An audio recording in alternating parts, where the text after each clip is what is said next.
Right now, Pittsburgh's best sports show is about to begin. Call us or tweet us.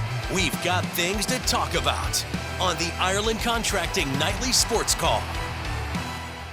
Hello and welcome into the Ireland Contracting Nightly Sports Call. I'm your host tonight, Cassidy Wood. Guys, we have so much to talk about today. Obviously, big news going on with TJ Watt, a huge game, Steelers-Dolphins Monday Night Football that we can get into.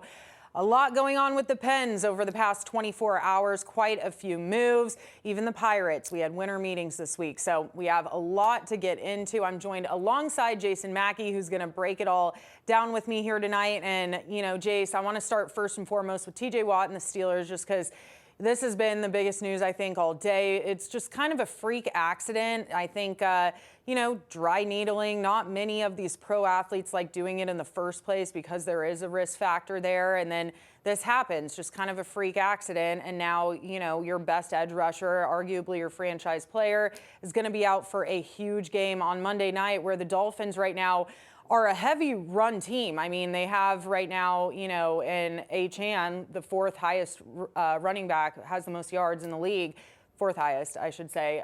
So a run defense that's going to riddled with injury already. We know Alex Highsmith is a little beat up right now as well. So Nick Herbig, Jack Sawyer, they're really going to have to step up on Monday night. But first and foremost, too, we're thankful TJ is back home tonight and in recovery. But wow, such a scary situation. Yeah, pretty nuts, Cassidy. And yeah, I'm glad you said that last part. I mean, first and foremost, hope TJ Watt's okay. I mean, you hear punctured lung.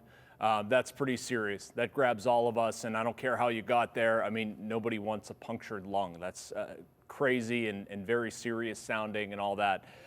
My first exposure, not that I've ever done it, but I mean, that's something on the baseball side too. People do the dry needling treatment. And I'll be honest, it kind of worried me or freaked me out the first time I heard about it then. And I know you and I were talking off air a little bit about, you know, how people are sort of flown in to do this. And I don't think TJ Watt or the Steelers are guilty of this, but not everybody is fully accredited to do this. It's, you know, not a traditional medical procedure. Just, you know, one of those things that kind of falls between the cracks with professional athletes and what they're trying to do. Most of all, again, hope TJ Watt's okay. It seems like he is on the mend, but I mean, this comes at an absolutely terrible time for the Steelers. Dolphins have been really, really good, if you can believe it. They were 2-7 at one point. In their last four, I think they've run for almost 200 yards a game. You know, they're insulated with some pretty good depth. I like what I've seen from Alex Highsmith and Nick Herbig lately. I know they were talking about that just a little bit ago right on your screen. But, I mean, you can't just replace TJ Watt, 1-11 without him. Like, you kind of just can't gloss over that. And here we are with the must-win game for the Steelers. I look at a couple things. I mean, number one, their offense. Number two, their secondary, and some takeaways. They're going to have to find ways to work around not having their best pass rusher.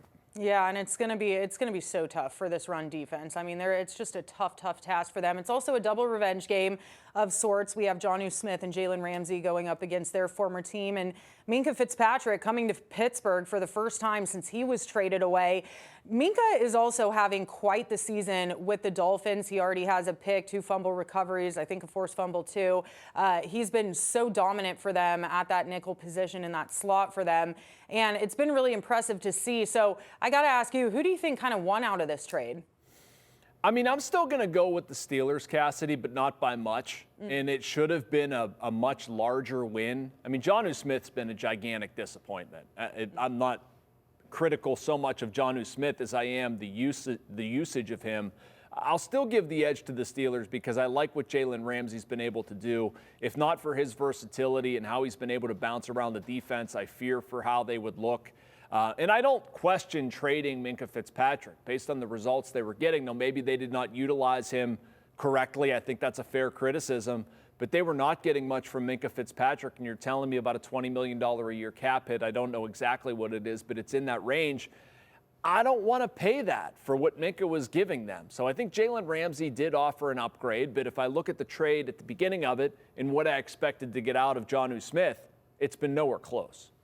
I'm also curious how the fans are going to be on Monday night. You know, the last home game, It was clearly terrible, booing Renegade. What do you expect out of the fans in prime time on Monday night? I think it's just going to depend on the game. I mean, if they look respectable, I don't think fans are looking to get angry. I think they walk through the entrance at Acrisure Stadium like wanting to see a good football game. Now, if the Steelers turn it over a bunch, if they can't move the ball on offense, if the defense is inept, if they're not able to make adjustments, I think fans are going to turn on the Steelers very quickly, and I think it's going to be Mike Tomlin's fault. And I think that's a fair criticism at this point. I'm not defending it by any stretch, but I mean, they are in a weird kind of wobbly place right now where if they can figure it out down the stretch, the AFC North is not good.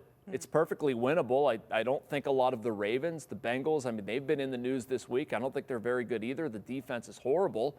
The Steelers, believe it or not, Cassidy, they still have a lot of things in front of them.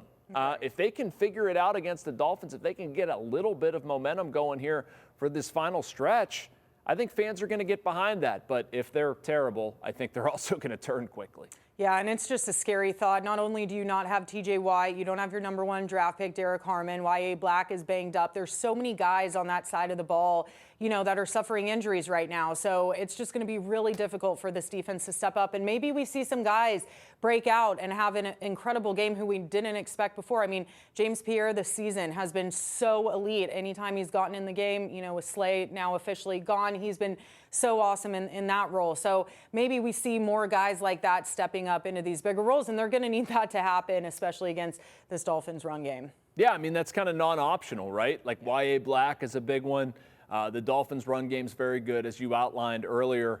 And I don't know, Cole Holcomb or Peyton Wilson, or a huge game from Patrick Queen, who I thought was really good last time out. The outside linebackers, of course, Jack Sawyer. That's why the Steelers brought him here, his ability to stop the run. Maybe he's somebody who gets an opportunity on early downs. I mean, there's going to be a lot that happens here. Maybe a Cam Hayward game that stands out.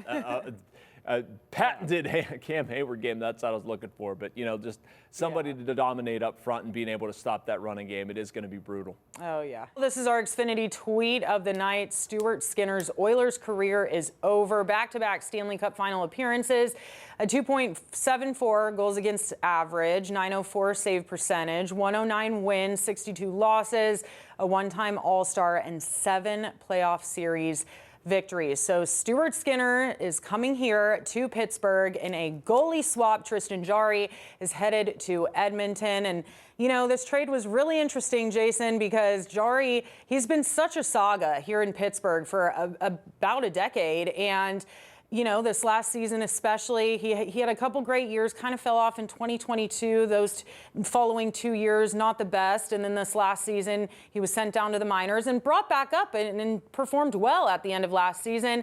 And then had a strong start to this season, maybe turning a corner. But I think the bigger thing is the Pirates have other goalies, you know, and now they have Stu as well.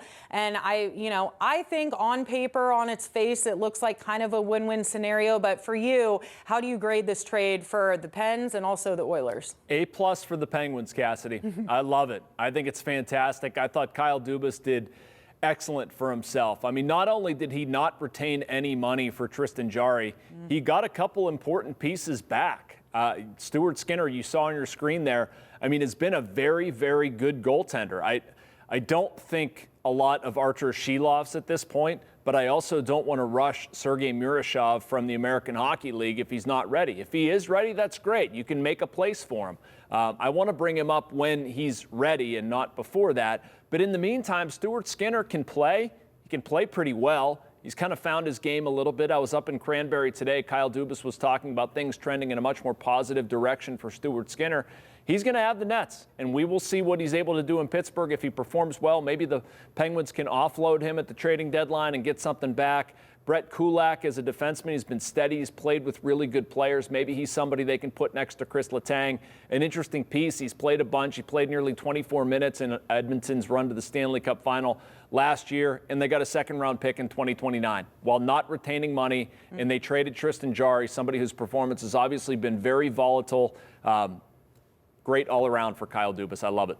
Yeah, now you mentioned you were up there today. Another piece of exciting news, Ricard Raquel taken off the IR. So just what are the emotions? What were they, like up there today? Are people pretty excited to get him back? Yeah, it was an optional practice, so it wasn't a great time to gauge stuff in the room. And I think they sort of knew that, Dan Muse, Kyle Dubas were talking and the trade was going on. But we did get a chance to talk to Ricard Raquel. 35 goals last year, an offensive force for this team, and the Penguins can welcome him back with open arms.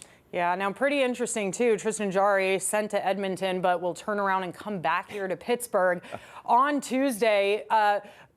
First of all, what do you make of that? Do you think he's going to get the nod on Tuesday? Is he going to get the start? And what is that night going to be like? I mean, I bet they start him. Yeah. I think they acquired him and they gave up what they did because they want him to be their number one. It's been a timeshare with Stuart Skinner and Calvin Pickard. And Edmonton has the second worst save percentage in the NHL. They need help, and Tristan Jarry's played really well.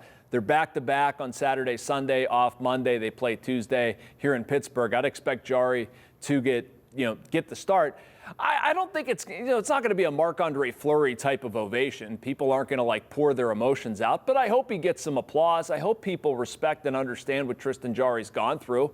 I mean, he's absolutely been terrible here, but you know what? He got it together. I think anybody who's had some tough times in their job and have had to battle back from them, you have to respect that. He was in the minors twice last year, and the fact that he figured it out this season really helped the Penguins, and they got some things back for him. So polite applause, and hopefully they score 5 on him. Yeah, and hopefully it doesn't go into a shootout, right? Yes. All right, let's get to some phone lines. We got some people calling in. We have Jim in Peters Township. Jim, what's going on? Hey, for 27 years, from 76 to 2003, I was a trauma wound burn specialist, called on burn doctors, pulmonologists. I had products. I used to go in surgery to prevent people dying from sepsis. Any surgeon you ask them, that's quackery, what they're doing there. That's outright quackery, because when you're dealing with the lungs, you get one perforation in the lung. Well, I'll give you a good example, not close to that. Dwight White had pleurisy. You're too young both to remember him, but I remember I was 1975, I think it was the year I graduated from Pitt. He played after a week in the hospital, but what it was done to teach what is downright quackery. Yeah, I mean, I think we still have a lot of questions about this situation, right? We don't even know if the person who administered the dry needling is even associated with the Steelers organization officially or not. It could have been a private person, like we said earlier, that he had flown out. So there's so many questions surrounding this. And I think, just like we opened the show, Jace, at the end of the day, we're just glad he's home right now and he is recovering. And hopefully it's a quick recovery, because this team is going to need him. Yeah, I mean, I'm not going to go give medical takes on this. If somebody's a surgeon and a medical professional, I'm going to defer to them. I hope he's okay. And I do find it kind of difficult, Cassidy, that the Steelers and the importance of TJ Watt, that they would just allow anybody to do anything to him willy-nilly. I mean, the Steelers are not a haphazard organization. You can disagree with how patient they are. You can disagree with continuing to employ Mike Tomlin and all this. I mean, you're down there a lot more than me. Laissez-faire is not in their vocabulary. No. So I have a hard time believing that they're just like, oh, anybody can come in here and stick anything in our edge rusher. Yeah, we don't care.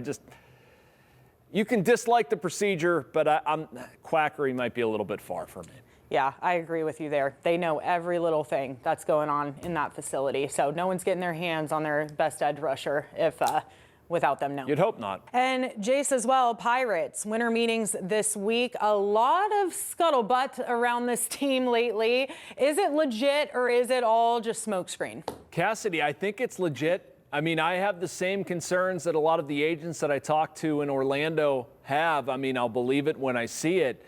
But I can tell you this. I mean, that's what we do at those things. You walk around and talk to people around the industry, and the common sentiment that I heard from people was that the Pirates are genuinely trying to do something. I know trying to do something and doing something is different, but a lot of people want to tell me that the Schwarber offer was, not real, or that the Pirates are screwing around. That's not the way Kyle Schwarber's camp interpreted it. That's not the way a lot of these agents who have no affiliation with the Pirates and previously laughed at them, that's not the way they're interpreting their plan. So, again, it doesn't mean anything until they do anything. I'm not defending it, but I am sort of watching intently. It's a different vibe around them right now. Oh, we like to hear it. We like to hear it. All right, let's go to Kirk and Maynard. Kirk, what's going on? Hey, how are you guys doing tonight? I just well. wanted to say I'm glad that Miami's coaching Minka extremely well enough where he's playing quality football.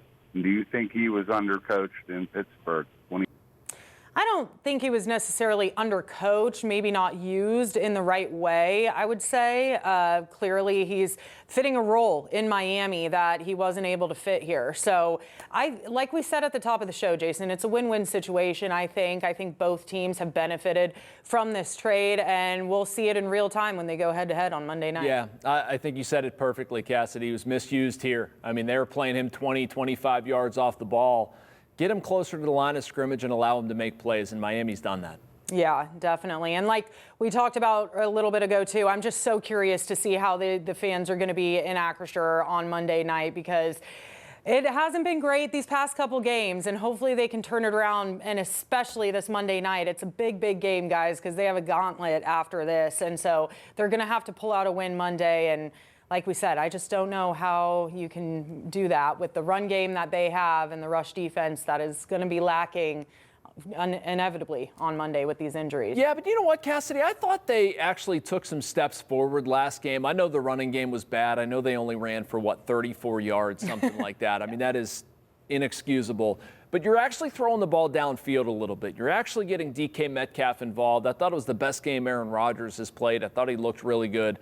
If you're able to bottle that to a degree, and I don't know whether it's Adam Thielen, Marquez Valdez-Scantling, I don't know the reason for it, but if you're taking more downfield shots, that's going to open up a lot of other stuff, and just keep chipping away with the running game. I hope that they can go at the Dolphins that way. Yeah, I do think definitely adding Adam Thielen and more weapons in that receiver room has benefited them.